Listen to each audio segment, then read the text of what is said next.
¿Cómo hará Pemex para sustentar sus operaciones con semejante nivel de pérdida? Pasamos a responder esta pregunta, que es de Naja Katán, de la agencia de noticias Bloomberg. Bueno, ha habido mucha discusión sobre si tenemos que hacer o no un lanzamiento de un paquete de estímulos como otros países lo han estado haciendo. Hay mucha diferencia en lo que otros países, sobre todo los avanzados, pueden hacer. Hay que recordar que Estados Unidos se financia prácticamente casi al 0%, Europa sus tasas de interés están al 0%, Japón sus tasas de interés están al 0%, nuestra deuda no está al 0%.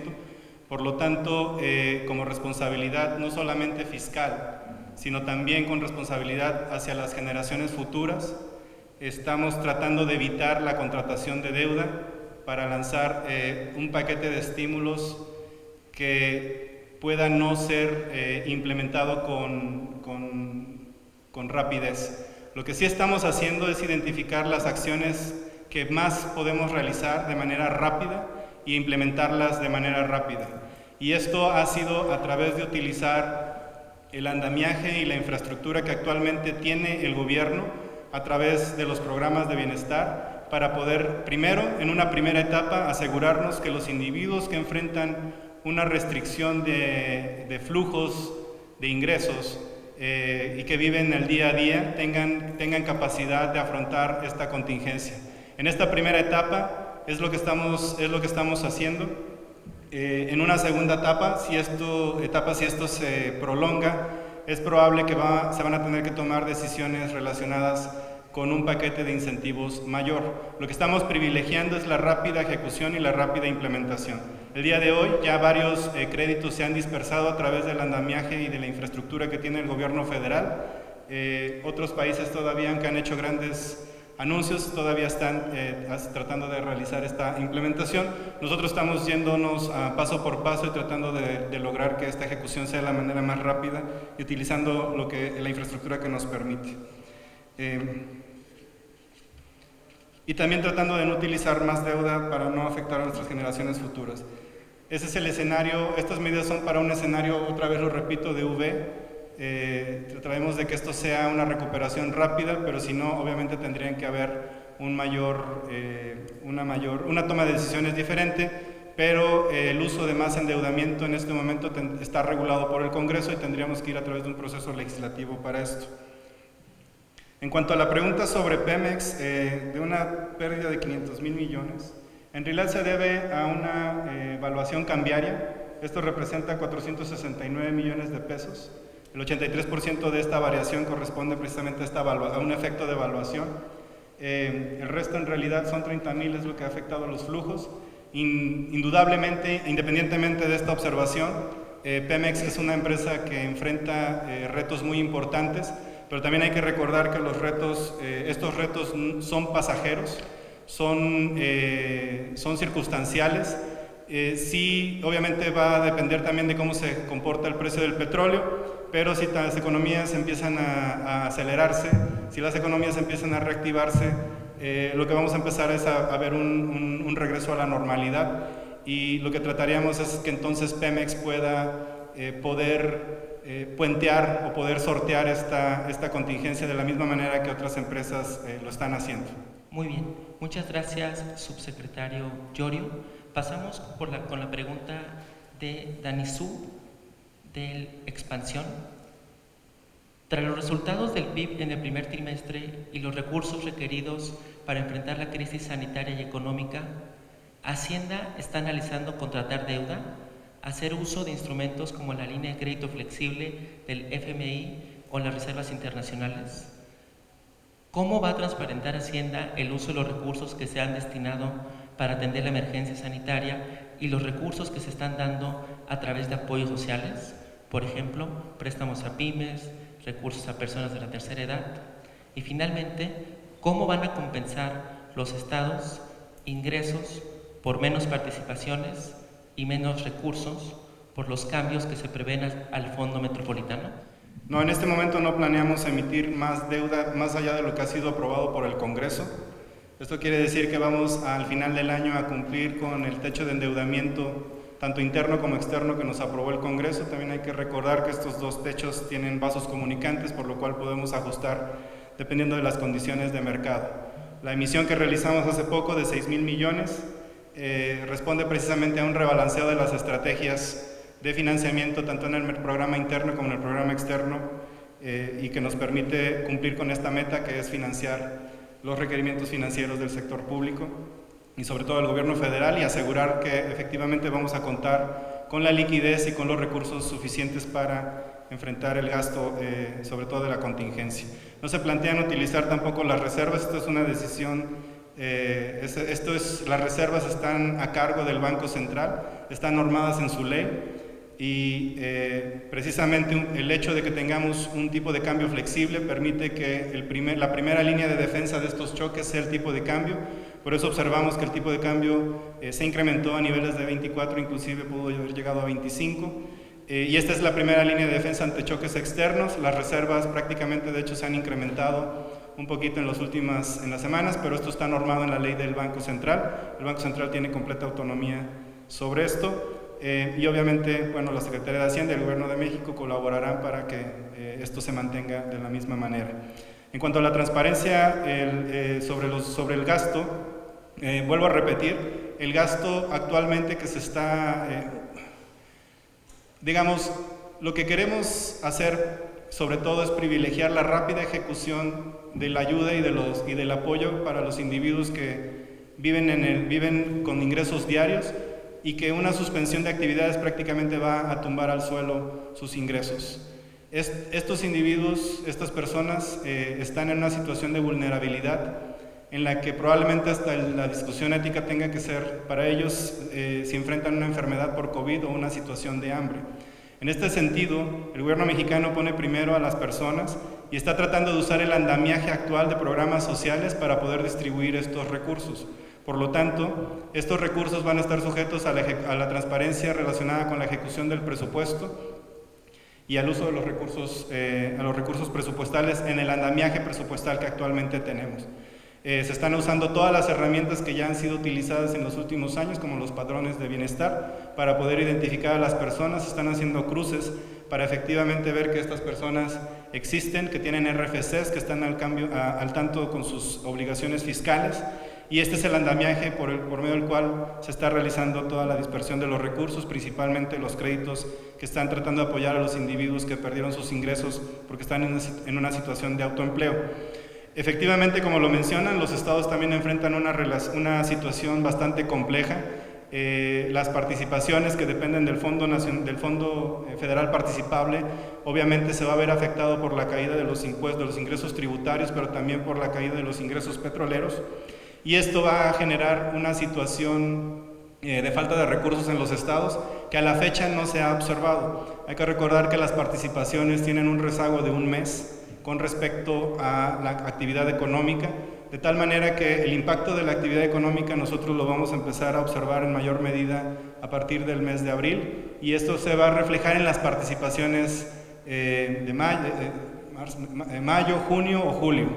Por lo tanto, los estados han tenido tiempo también para ir haciendo las previsiones necesarias de liquidez. También de nuestra parte, como gobierno federal, lo que estamos intentando hacer es compensar los fondos de estabilización que están dedicados a los gobiernos subnacionales. El presidente nos ha pedido que tratemos de asegurarles el mismo nivel de participaciones federales a los estados, y en eso estamos trabajando muy de la mano con ellos para que puedan mantener el nivel de ingresos con el cual hicieron la planeación del gasto asociado al 2020. Brevemente sobre la pregunta respecto al Fondo Metropolitano, solamente precisar, el Fondo Metropolitano no es un ingreso fijo, seguro para las entidades federativas. Es un fondo concursable de acuerdo a las reglas que establece el Congreso en el PEF, de tal manera que las 74 zonas metropolitanas pueden hacer sus gestiones para solicitar recursos y bueno, presentan de acuerdo a la norma sus proyectos, etcétera. Los que en su caso resulten ganadores son los que podrían tener acceso a los recursos. No es un recurso, repito, seguro para los estados, más bien la principal fuente de recursos es la que señalaba el subsecretario Llorio, y de cualquier manera este fondo pues estará sujeto a lo que al final de cuentas tenga bien determinar el Congreso respecto a la iniciativa que se acaba de mandar. Muchas gracias. Muy bien, muchas gracias al subsecretario Llorio y a la subsecretaria Victoria Rodríguez. Con fines de agilizar la conferencia de prensa y darle mayor también flexibilidad a los funcionarios para ir contestando, las 5 preguntas que nos quedan de los 5 representantes de los medios las voy a leer en conjunto y después habrá una sesión en donde se contestarán todas. De Carmen Luna, del portal El CIO: si bien no se pueden aplicar medidas fiscales tan agresivas, ¿han considerado medidas como las propuestas por el subgobernador del Banco de México, Gerardo Esquivel? ¿No les parece muy neoliberal un recorte de sueldos de los burócratas en momentos de una recesión? ¿Ustedes ya aceptaron bajarse el sueldo? ¿Cuánto dinero hay de los fideicomisos? Ahora voy a pasar con la pregunta de Fernando Franco, de El Heraldo. Hoy, UBS, JP Morgan y Credit Suisse sentenciaron que la economía va a caer entre 7.6 y 9.6% en 2020 y advierten de una recuperación lenta. ¿Qué están viendo ustedes para pensar en una recuperación en V chica? Los créditos del Consejo Mexicano de Negocios y el BID no requieren el aval de Hacienda, porque es un acuerdo entre particulares, pero ¿Hacienda da su apoyo a este tipo de convenios? Varios gobernadores piden cambiar el sistema de coordinación fiscal. ¿Están las condiciones para hacerlo? ¿Cómo va la recuperación en lo que va de abril ante el confinamiento que tenemos? Estas son preguntas, como mencioné, de Fernando Franco, del Heraldo de México. Ahora voy a pasar con la penúltima pregunta, que es de Senyacen Flores, de El Financiero. Sobre la iniciativa del presidente para reformar la ley de presupuesto, ¿cuánto quiere reasignar Hacienda y para qué? El secretario Arturo Herrera dijo en la convención bancaria que habría adelanto de pago a proveedores. ¿Cuánto se ha pagado y si el decreto de austeridad interrumpirá pagos a proveedores por los recortes de 75% en los capítulos 2000 y 3000? Interjet y otras empresas están en litigios con el SAT por adeudos. Interjet está a punto de quiebra, de acuerdo con analistas. ¿Hacienda relajará fiscalización aunque esto lleve a empresas a quebrar?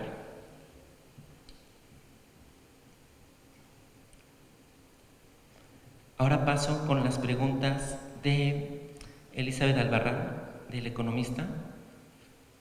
¿No envió un mal mensaje de la Secretaría de Hacienda sobre el hecho de que los incrementos en la recaudación por ISR e IVA se daban más por una cacería fiscal y no porque la economía se está moviendo? Con respecto a la iniciativa que presentó el presidente a diputados para modificar el artículo 21 de la Ley Federal de Presupuesto y Responsabilidad Hacendaria, me gustaría preguntarles ¿qué opinan de que la Secretaría de Hacienda y Crédito Público tenga más atribuciones para reorientar recursos para extender o atender una emergencia? ¿Deben los mexicanos simplemente creer en la buena fe de la Secretaría de Hacienda de que destinará los recursos de manera adecuada y no a proyectos prioritarios que no son respaldados por algún organismo serio? Sí, muchas gracias por las preguntas. Efectivamente, los créditos que anunció el BID, de hecho no es el BID, es el BID Invest. El BID Invest es el brazo privado del Banco Interamericano de Desarrollo. El Banco Interamericano de Desarrollo, el BID Invest, se enfoca prácticamente a dotarle de créditos y garantías a las empresas privadas y no necesita de ningún aval, tampoco de ninguna autorización por parte de Hacienda, porque estos recursos son recursos del balance del Banco Interamericano de Desarrollo, no implican garantía, ni aval, ni uso presupuestario del gobierno federal. En ese sentido, Hacienda no participó en la negociación ni en la ampliación de las líneas de crédito que el BID Invest junto con el Consejo acordaron. Lo que entendemos es que acordaron una ampliación de las líneas de crédito para MIPYMES.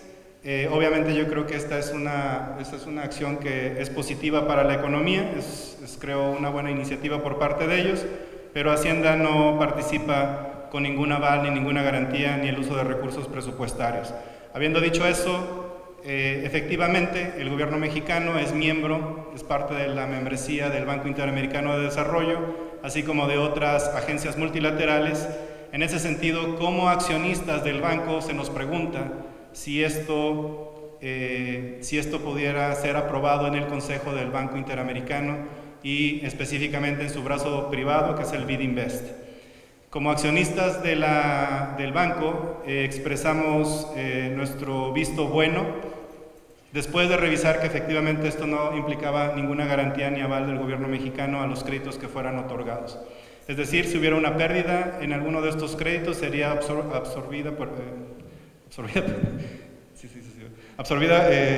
principalmente por el Banco Interamericano de Desarrollo y el Consejo. Ahora bien, con respecto a la pregunta de que varios gobernadores, efectivamente sí, algunos gobernadores han expresado su intención de revisar el sistema de coordinación fiscal. Hay que recordar que el sistema de coordinación fiscal también ya tiene varios años que se ha estado implementando. No considero que una emergencia sea el mejor momento para revisar un pacto de esta naturaleza. Creo que es una discusión que amerita tanto varios niveles de gobierno como varios actores. Y creo que tendría que ser en un ambiente muy diferente al de una contingencia tanto sanitaria como con el impacto fiscal que se genera.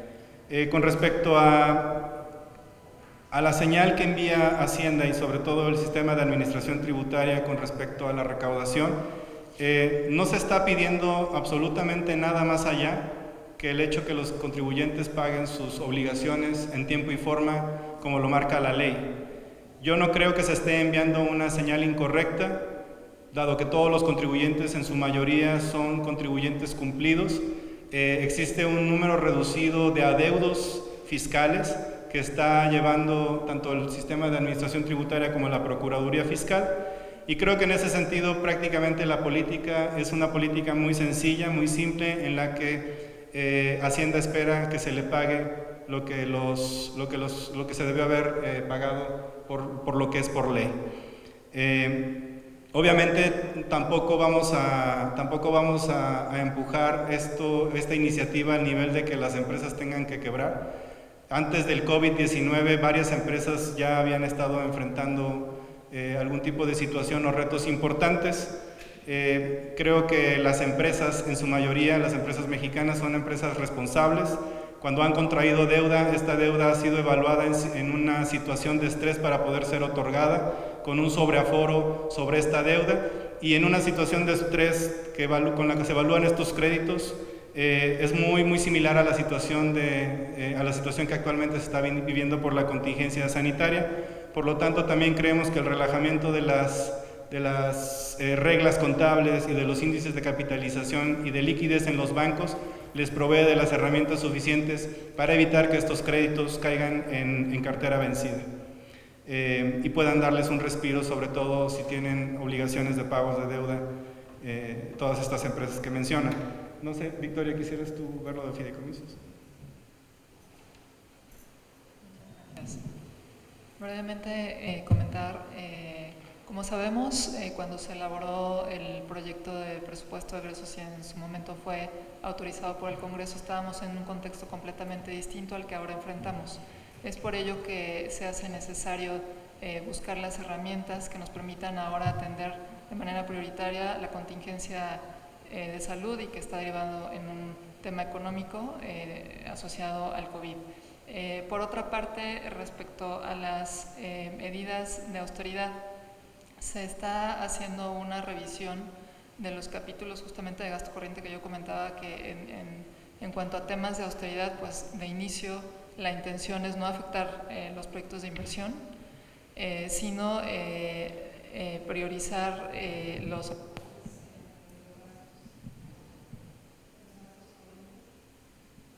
los gastos corrientes, de tal manera que se revisará las disponibilidades en esos capítulos, también revisando cuáles son los gastos irreductibles, de tal manera que no se afecten cuestiones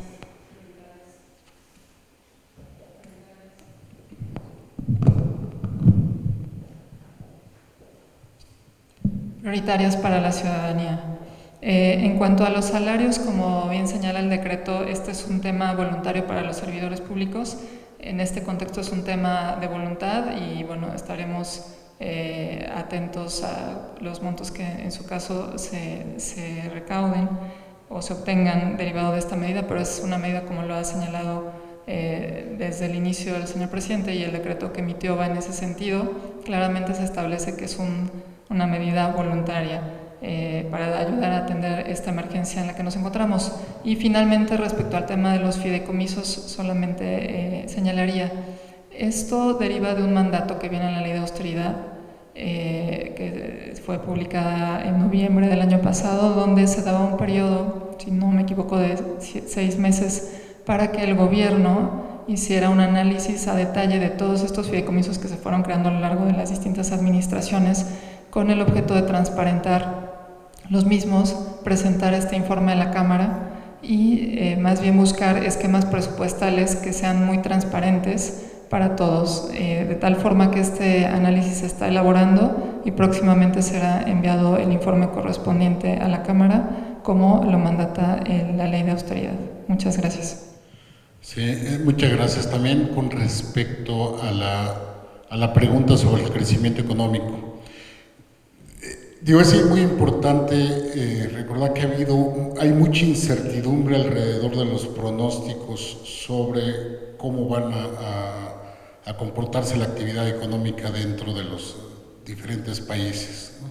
Sí hay, y bueno, esta incertidumbre es porque es algo completamente insólito, no es algo que no hemos tenido una pandemia que tenga estas dimensiones a nivel global y que afecte al mismo tiempo tantas variables y que sea de alguna manera desconocido lo que va a suceder, ¿no? Entonces, dentro de esto hay un rango de variabilidad mucho más grande y de alguna manera muchas de las estimaciones son hasta cierto punto, no hay como algo anterior en lo cual basarlo, ¿no? En el caso de México tenemos algo que nos permite ver cómo funcionó cómo fue la pandemia en una situación que tenía otro factor de estrés, que era la crisis financiera global, la recesión, la gran recesión global del 2009, cuando estábamos a la mitad del 2008-2009, cuando estábamos a la mitad de esa crisis, viene la pandemia, la epidemia, en ese caso no fue pandemia, de la H1N1, y tenemos más o menos pudimos ver cuáles fueron los efectos, qué sectores pararon y qué todo. Por supuesto, esto tiene otras dimensiones. No estamos metidos dentro de los problemas financieros que estaba la economía mundial en ese entonces, pero sí hay una afectación mundial por la pandemia. Nosotros estamos considerando, sí consideramos que va a ser una V chica, una V, ¿no? Que es una V chica, más bien es una V, por la forma en cómo va a tener la recuperación. El que sea chico no quiere decir que va a ser profunda, puede ser profunda, pero tener una salida relativamente rápida. Como mencionó el subsecretario, la crisis en México, esta emergencia económica que vivimos actualmente, no es el resultado de la acumulación de desequilibrios debidos a políticas seguidas, sino más bien es el resultado de un conjunto de medidas sanitarias que están marcando un alto en la economía, ¿no?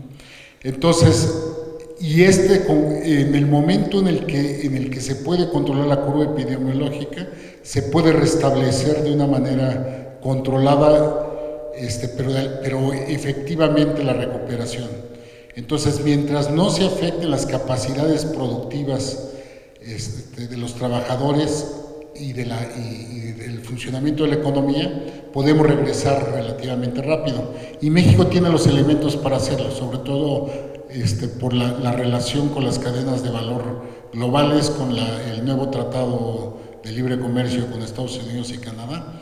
Hace poco salió una encuesta sobre las diferentes empresas en Estados Unidos que piensan mover parte de su producción y parte de su negocio a México como un socio comercial, y los datos son muy buenos, ¿no? Entonces sí hay como una expectativa de una salida relativamente rápida. Ahora, esto está relacionado con las medidas de contención. Ahorita nosotros vemos una salida no tan fuerte, y lo que se está tomando es un enfoque de paso a paso. Si vemos que las cosas se agravan, y esto también responde el comentario de la propuesta de un subgobernador, pues tenemos diferentes, hay un conjunto de medidas que se han tomado a nivel internacional que pueden en algún momento dado, tenemos diseñados un conjunto de paquetes que pueden llegar a ser contingentes con respecto a lo que vaya pasando con la economía.